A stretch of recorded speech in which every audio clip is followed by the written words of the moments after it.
రేపు మీరిద్దరూ lunch break లో నా ఆఫీసులో ఉండాలి. సార్ సారీ సార్, భోజనం ప్లేట్ ఎంతో చెప్పారంటే పే చేసేస్తాం సార్, ఇన్స్టాల్మెంట్ లో సార్. ఇక మీదట ఏ పెళ్లికి వెళ్ళాం సార్. సార్ నా పెళ్లి కూడా డెఫినెట్ గా వెళ్ళండి సార్. నేను అసలు పెళ్లే చేసుకోను సార్. మీ అమ్మా నాన్నలే పెళ్లి చేసుకోకుండా ఉండాల్సిందే.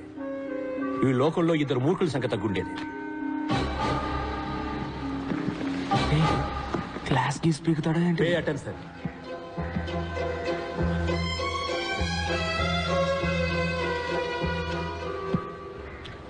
ఇది మీ ఫ్రెండ్ పంచబట్ల సారంగపాణి నాన్నగారి మంత్లీ ఇన్కమ్ 2.5 కోట్లు. 1 సున్నా, 2 సున్నా, ఇంకొక సున్నా తీస్తే వెంకట్, ఇది మీ నాన్నగారి మంత్లీ ఇన్కమ్. ఇంకొక సున్నా తీస్తే ఇది మీ పేరెంట్స్కి వచ్చే మంత్లీ పెన్షన్. నిఖిల్, మీ సిచ్యువేషన్ ఏంటనేది ఇంతకంటే బెటర్ గా చెప్పక్కర్లేదనుకుంటా. మీరు బుద్ధిగా మంచి పర్సంటేజ్తో పాస్ అవ్వాలనుకుంటే వెంటనే మీ రూమ్ ఖాళీ చేసి శ్రీనివాస్ రూమ్కి వెళ్ళి ఉండండి. పాణితో కలుసున్నారో నాశనం అయిపోతారు.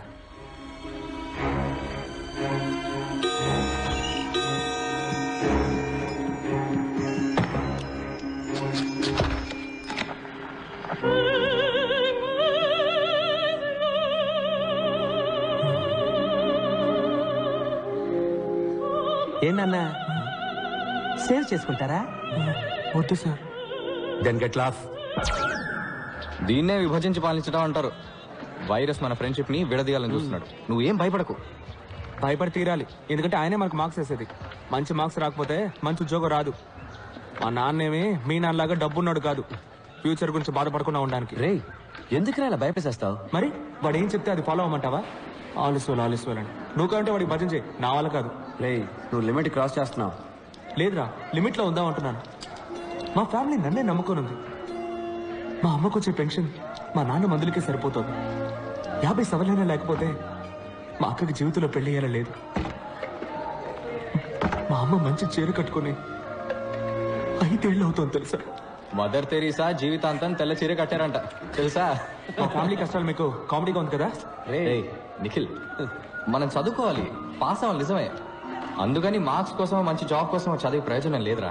చదువు అనేది జ్ఞానాన్ని పెంచుకోవడానికే. గెలుపు వెనకాల పరిగెత్తకు. నీకు నచ్చిన వృత్తిని ఎంచుకో, అందులో నువ్వు బెస్ట్ అనిపించుకో. సిన్సియర్ గా పనిచేస్తూ ఉండు.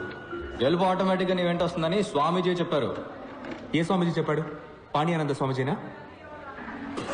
ఏంటి మెసేజ్లు ఇస్తున్నావా? రే నిఖిల్, నిఖిల్ టెన్షన్ పడకరా, మనం తప్పకుండా పాస్ అవుతాం.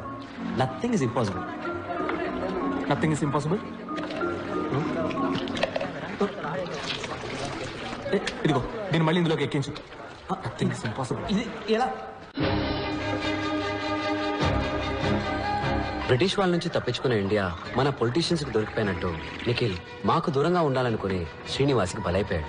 శ్రీనివాస్ని మేమంతా సైలెన్సర్ ని పిలిచేవాళ్ళం. ఎందుకంటే జ్ఞాపక శక్తి పెంచుకోవడానికి జ్ఞాన శుద్ధి చూర్ణమని అదేదో తెగ తింటుండేవాడు. అది తినేసి వాడేసే సైలెంట్ బాంబ్ స్మెల్ ఉందే, హబ్బబ్బా, దానికన్నా డ్రైనేజ్ కంపే బెటర్.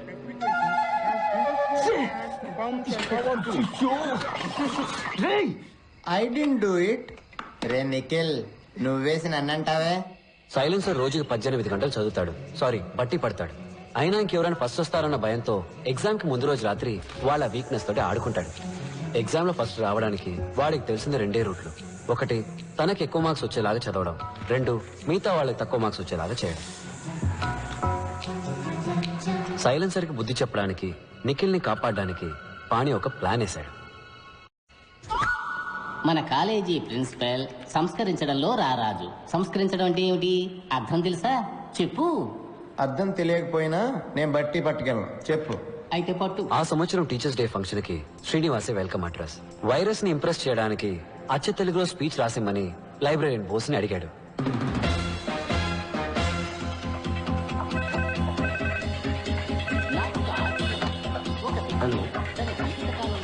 శ్రీనివాస్, ఎస్, నీకు ఫోన్. బోస్ గారు, ప్రింట్అవుట్ క్లియర్ గా తీయండి, ఇప్పుడే వస్తా. ఏంటి కుళ్ళిన క్యాబేజీ కంపు కొడుతోంది? బోస్ సార్, ఇప్పుడు ప్రిన్సిపల్ మీ గురించి అడిగారు. అవునా?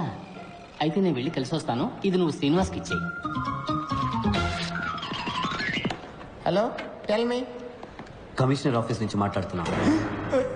Sir sir. Are you Srinivas from California? Yes sir, you are right. నువ్వేదో రాడికల్ విద్యార్థి సంఘానికి చెందిన వాడివని, నీ హాస్టల్ రూమ్ లో రహస్యంగా విస్ఫోటక మూటలు తయారు చేస్తున్నావని మాకు ఇన్ఫర్మేషన్ వచ్చింది. విస్ఫోటకపు మూట? అదే మ్యాన్, బాంబ్. అది కూడా సౌండే లేకుండా పేలుతుందంటగా? No sir, I can't. నటించక మ్యాన్. నిన్ను స్టేషన్ కి తీసుకెళ్లి నీ బొక్కలు ఎరగదీసి మక్కలు ఎరగదంతే అన్ని నిజాలు ఆటోమేటిక్ గా బయటకు వచ్చేస్తాయి. Sir no sir, it will pain sir. Silence ని నేను మాటలో పెట్టాను, కానీ వాడి స్పీచ్ లో కొన్ని పదాలు మార్చేశాడు. ఉదాహరణకి సంస్కరించడం అనే పదాన్ని బలాత్కరించడంగా మార్చేశాడు.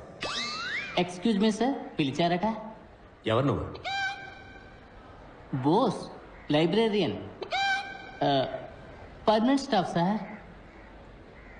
Congratulations.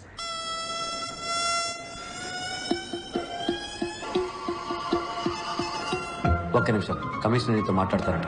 Sir sir sir. Silence. ఏంటమ్మా నువ్వే ఒక పెద్ద మానవ బొమ్మ చెప్తున్నారు? ఇంటెలిజెన్స్ నుంచి రిపోర్ట్ వచ్చింది. సార్ అది రాంగ్ ఇన్ఫర్మేషన్ సార్. కావాలంటే మీరు వచ్చి నన్ను చెక్ చేయొచ్చు sir. Shut up you. Okay sir. అది హాస్టల్ రూమ్ లో లేదని నాకు తెలుసు. అది నీ వెనకాల బాగా మడిచి పెట్టుకున్నావు అని కూడా నాకు తెలుసు. అసలు కళ్ళకు కనపడకుండా బాంబు లేయటంలో ఎక్స్పర్ట్ అంటగా.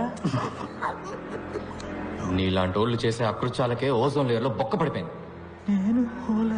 This is a very very important case in the city. ఇది ఇప్పుడు సిబిఐ టేకప్ చేసింది. We will be there any time. అంతవరకు నువ్వు కాలేజ్ హాస్టల్ వదిలి ఎక్కడికి వెళ్ళకూడదు. మీరు ఎవరో అనుకుని నాకు ఫోన్ చేశారు.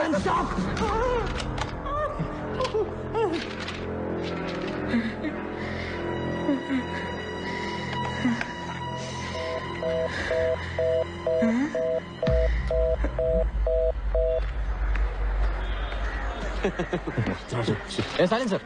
బోస్ సార్ నీకు ఈ paper ఇమ్మన్నా. You don't call me like that. Pani geni langa oni. Irritators. You always irritating others. Principal నన్ను పిలవలేదటగా? మీ గురించి అడిగారని చెప్పానే గానీ పిలిచారని చెప్పానా? అడిగారన్నావా? పోరా ఎదవా.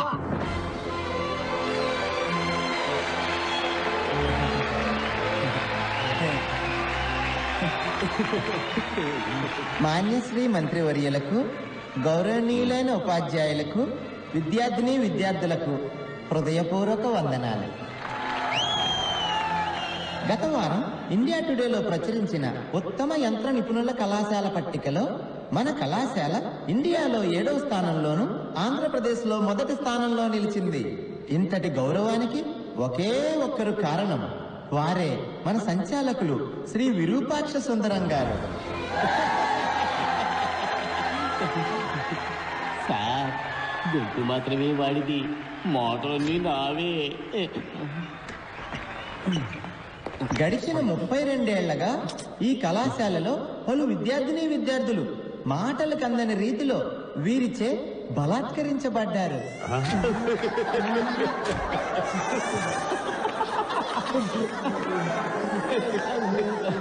సంస్కరించడాన్ని బలాత్కరించడం నేను మార్చా. ఇంకా ఎంతో మంది వీరిచే బలాత్కరించబడ్డారు. నాకు ఒక ఆశ్చర్యం. ఒక మనిషి తన జీవిత కాలంలో ఇలా ఎంతమందిని బలాత్కరించగలడు? అంత బలమా? తన యుక్త వయసు నుంచే పలు రకాల పుస్తకాలు బట్టి పట్టి పలు విషయాలు సంగ్రహించి వారిని దీనికోసమే బలిష్టంగా తయారు చేసుకున్నారు. మనమందరం వారినే ఆదర్శంగా తీసుకుందాం. ఈ రోజు ఇక్కడ విద్యార్థుల్లో ఉన్న మనం రేపు ఏ దేశమేగినా ఎందుకు కాలిడినా వీరిలానే బలాత్కారములు చేయగలమని ఇప్పుడే ప్రమాణం చేద్దాం.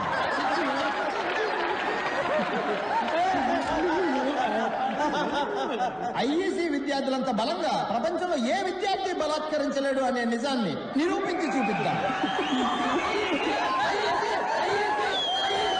శ్రీనివాస్, ఈ గొప్పతనమంతా మన బలాత్కార భీముడు, ఈ కళాశాల సంచాలకులు శ్రీ విరూపాక్ష గారికే చెందుతుంది. బలాత్కార భీముడు విరూపాక్ష రెండోసారి.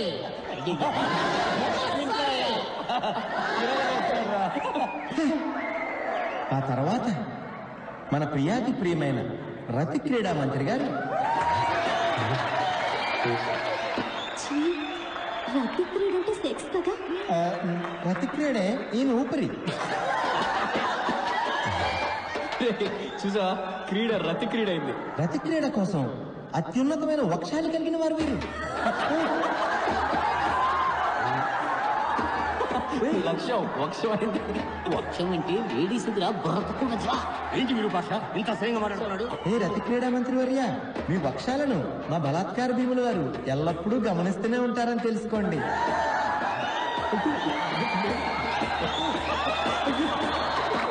మీ వక్షాలను ముందుకు లాగేవారు ఆయనే. ఏంటి ఏంటి ఆయన దరిద్రం? అతి త్వరలో జనులందరి ముందు మీ వక్షాలను ఈయన బలాత్కరిస్తారనటంలో ఎటువంటి సందేహమూ లేదు. ఏంటి ఇది? నన్ను అవమానించడానికి ఇక్కడ పిలిపించావా?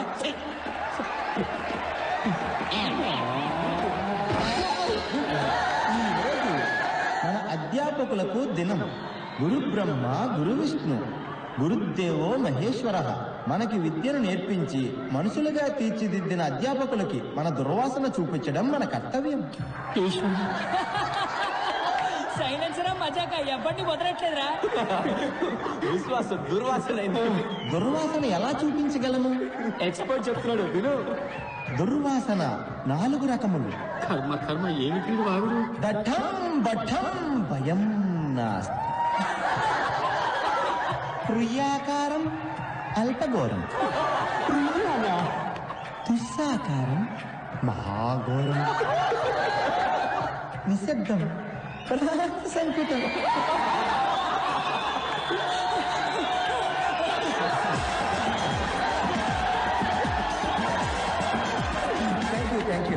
Thank you very much sir. What wrong I did sir? Sorry sir, anything wrong? అర్థం తెలియక బట్టి పడితే ఇదే జరుగుతుంది. ఈ రోజు నువ్వు పట్టే బట్టి 4 సంవత్సరాలే కాపాడుతుంది, అని తర్వాత 40 సంవత్సరాలు నువ్వు బలాత్కరిస్తూనే ఉంటుంది. ప్రియాకారం అల్పఘోరం కవిత కవిత్వం అంటారా? ఎందుకు నన్ను అర్థం చేశారు? నేను మీకు ఏమన్యాయం చేశాను రా? సారీ శ్రీనివాస్, ఏది పర్సనల్ గా తీసుకోకు. పర్సనల్ గానే తీసుకుంటాను రా. ఈ అవమానం నేను చచ్చే వరకు మర్చిపోలేను రా. I will think of it every minute, every second of my life time. Light తీసుకో, దీన్ని కూడా సీరియస్ తీసుకుంటే ఎలా? పట్టి పడితే ఏమవుతుందో నిఖిల్ గారికి ఒక డెమో ఇచ్చాను. ఏదన్నా బాగా అర్థం చేసుకుని చదవాలి. సైన్స్ ఎంజాయ్ చేస్తూ చదవాలి. నేను ఇక్కడికి సైన్స్ ఎంజాయ్ చేయడానికి రాలేదురా. మరి సైన్స్ ని బలాత్కరించడానికి వచ్చావా? ప్రాణ సంకటం. నవ్వుకోండిరా. నేను చదివే మెథడ్స్ చూసి బాగా నవ్వుకోండి. కానీ అవే మెథడ్స్ తో నేను రోజు లైఫ్ లో సక్సెస్ అయి చూపిస్తాను. ఆ రోజు నేను నవ్వుతాను, మీరు ఏడుస్తారా? తప్పుడు ట్రాక్ లో వెళ్తున్నారా శ్రీను? నేను కరెక్ట్ ట్రాక్ లోనే వెళ్తున్నాను రా. నీ ట్రైన్ వేరు, నా ట్రైన్ వేరు. ఎవరు సక్సెస్ ని ముందు రీచ్ అవుతారో చూద్దాంరా. 10 సంవత్సరాల తర్వాత ఇదే రోజు ఇదే స్టేషన్ కి మళ్ళీ వద్దాంరా. అప్పుడు తెలుస్తుందిరా నేను గొప్పనో నువ్వు గొప్పడు. బెట్టు కట్టరా, బెట్రా. నువ్వు నేను తేల్చుకుందాం. భయం వేస్తుందిరా. దమ్ముంటే రారా, మగాడు అయితే రారా. ఏం చేస్తున్నట్రా వీడు?